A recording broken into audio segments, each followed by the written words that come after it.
दिव्य वचन जीवन वचन दिव्य वचन जीवन वचन। सबको जय यीशु। क्या आपने कभी गौर किया है कि हम अपनी गलतियों के लिए ईश्वर से कितनी जल्दी दया की भीख मांगते हैं, लेकिन जब बात दूसरों की गलतियों की आती है तो हम कितनी जल्दी उन्हें सजा मिलने की उम्मीद करने लगते हैं।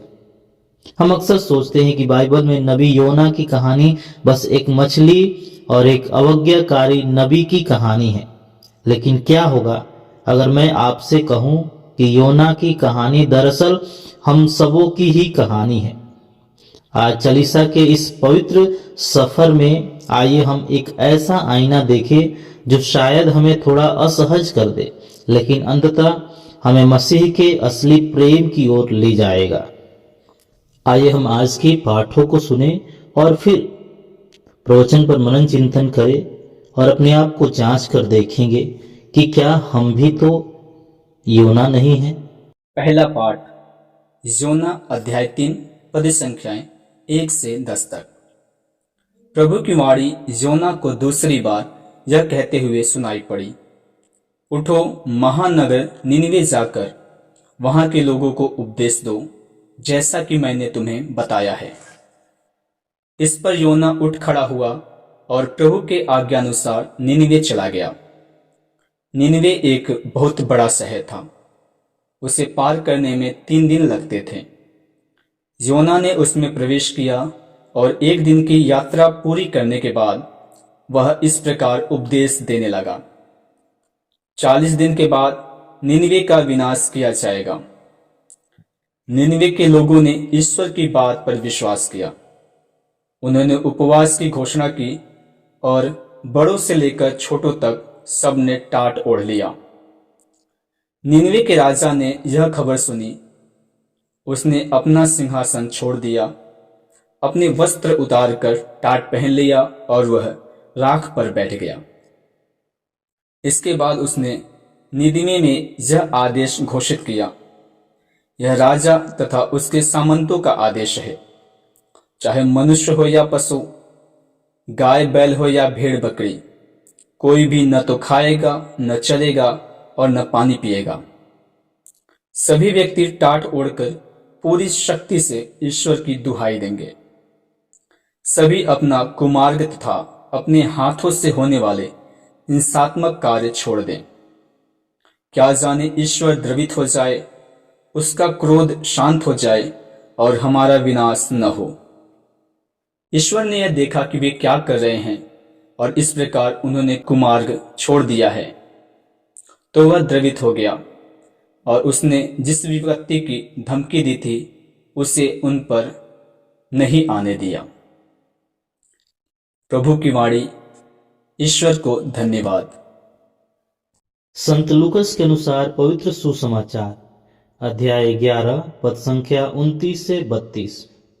भीड़ की भीड़ उनके चारों ओर उमड़ रही थी और वे कहने लगे, यह एक विधर्मी पीढ़ी है, यह एक चीन मांगती है, परंतु नबी योनस के चीन को छोड़ इसे और कोई चीन नहीं दिया जाएगा।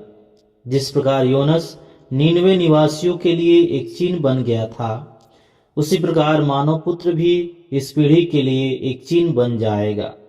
न्याय के दिन दक्षिण की रानी इस पीढ़ी के लोगों के साथ जी उठेगी और इन्हें दोषी ठहराएगी, क्योंकि वह सुलेमान की प्रज्ञा सुनने के लिए पृथ्वी के सीमांतों से आई थी। और देखो, यहाँ वह है जो सुलेमान से भी महान है। न्याय के दिन नीनवे के लोग इस पीढ़ी के साथ जी उठेंगे और इसे दोषी ठहराएंगे, क्योंकि उन्होंने योनस का उपदेश सुनकर पश्चाताप किया था। और देखो, यहाँ वह है जो योनस से भी महान है। प्रभु का सुसमाचार। ख्रिस्त प्रभु की जय। सबको जय यीशु। ख्रिस्त में प्यारे भाइयों और बहनों, आज जब हम इस पवित्र चालीसा काल में हैं तो ईश्वर का वचन हमारे सामने एक आईना रखते हैं। जब हम नबी योना की कहानी पढ़ते हैं तो हमें लगता है कि यह किसी और की कहानी है जो ईश्वर से भाग रहा था। लेकिन आज यदि हम अपने दिलों में गहराई से झांके तो हमें यह स्वीकार करना होगा, हम भी योना हैं। प्यारे भाई और बहनों, जब हमने बपतिस्मा ग्रहण किया था तो हमारे जीवन में एक बहुत बड़ा बदलाव हुआ था। हमने केवल पाप और शैतान के अंधकार को त्यागने की ही प्रतिज्ञा नहीं की, बल्कि हम ईश्वर के संतान बनने और हमें मसीह के नवीय कार्य का हिस्सा बनाया गया। एक नबी के रूप में हमारी बुलाहट है कि प्रभु के सुसमाचार और उसके प्रेम को हर इंसान तक ले जाना।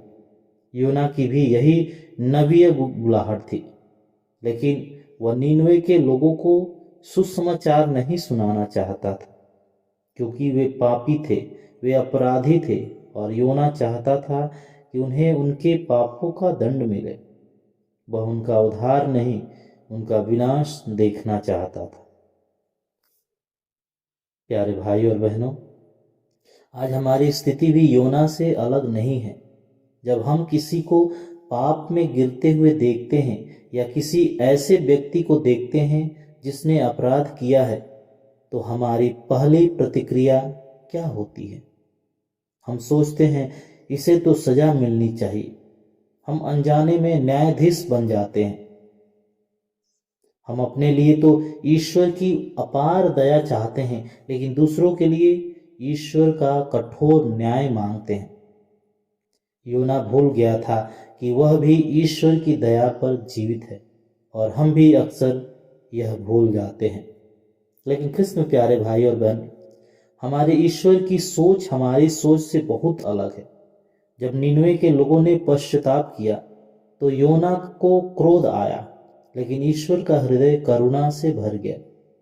नबी एजेकियल का ग्रंथ अध्याय 33 पद संख्या 11 में ईश्वर कहते हैं, अपने अस्तित्व की शपथ, मुझे दुष्ट की मृत्यु से प्रसन्नता नहीं होती, बल्कि इससे होती है कि दुष्ट अपने मार्ग से फिरे और जीवित रहे। ईश्वर हमें इस दुनिया में दंड देने वाले के रूप में नहीं, बल्कि बदलाव का माध्यम बनाकर भेजते हैं। वह चाहते हैं कि हम लोगों के पास जाएं, उन्हें प्रेम से चेतावनी दे और उन्हें वापस पिता के पास लौटने का आग्रह करें। कृष्ण प्यारे भाई और बहनों, आज के सुसमाचार के द्वारा प्रभु यीशु कहते हैं कि इस पीढ़ी को योना के चिन्ह के अलावा कोई और चिन्ह नहीं दिया जाएगा। निनवे के लोगों ने योना के कठोर प्रचार को सुनकर मन फिराया, लेकिन आज हमारे पास योना से भी बड़ा कोई है, वह है हमारा प्रभु यीशु मसीह। योना स्वेच्छा से नहीं गया था, लेकिन प्रभु यीशु अपनी स्वेच्छा से हमारे लिए क्रूस पर चढ़ने आए। योना चाहता था कि पापी मरे, लेकिन यीशु पापियों को बचाने के लिए स्वयं मर गए। ख्रिस्त में प्यारे भाई और बहनों, एक ख्रिस्तीय के रूप में हमारा काम योना की तरह लोगों के विनाश का इंतजार करना नहीं, बल्कि यीशु की तरह उन्हें प्रेम से जीतकर वापस लाना है। इसलिए चालीसा काल का यह पवित्र समय हम सभी के लिए एक विशेष निमंत्रण लेकर आता है। यह केवल अपना मनपसंद भोजन छोड़ने का समय नहीं है, बल्कि अपने अंदर बसी उस योना वाली मानसिकता, यानी दूसरों का न्याय करने और उन्हें सजा मिलने की कामना करने की आदत को पूरी तरह त्यागने का समय है। हमें उपवास केवल अन्न का नहीं, बल्कि दूसरों के प्रति रखे गए क्रोध और गिले शिकवे का भी होना चाहिए। हम सच्चे मन से दूसरों को क्षमा करना सीखें। यदि हमारे परिवार, पड़ोस या समाज में कोई व्यक्ति गलत रास्ते पर भटक गया है, तो उसे देखकर मुंह न फेरे।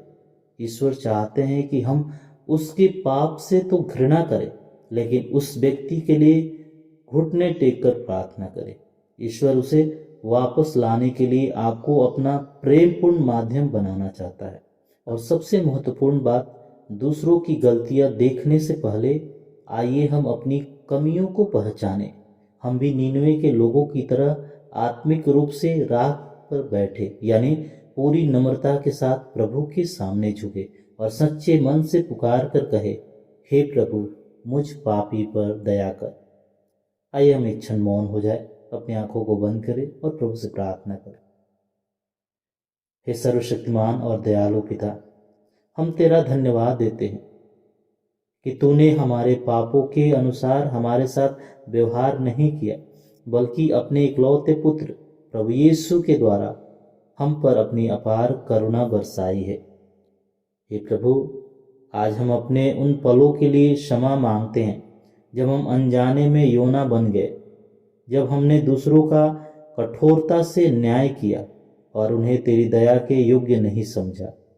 इस चालीसा के पवित्र समय में प्रभु हमारे कठोर हृदयों को बदल दे, हमें उस कड़वाहट और घृणा से बाहर निकाल जो हमें तुझसे और हमारे भाई बहनों से दूर करती है। हमें यह कृपा दे कि हम बपतिस्मा में मिली अपनी बुलाहट को जी सके। जो लोग भटक गए हैं उन्हें हम घृणा की नज़रों से नहीं बल्कि तेरी करुणा की नज़रों से देख सके।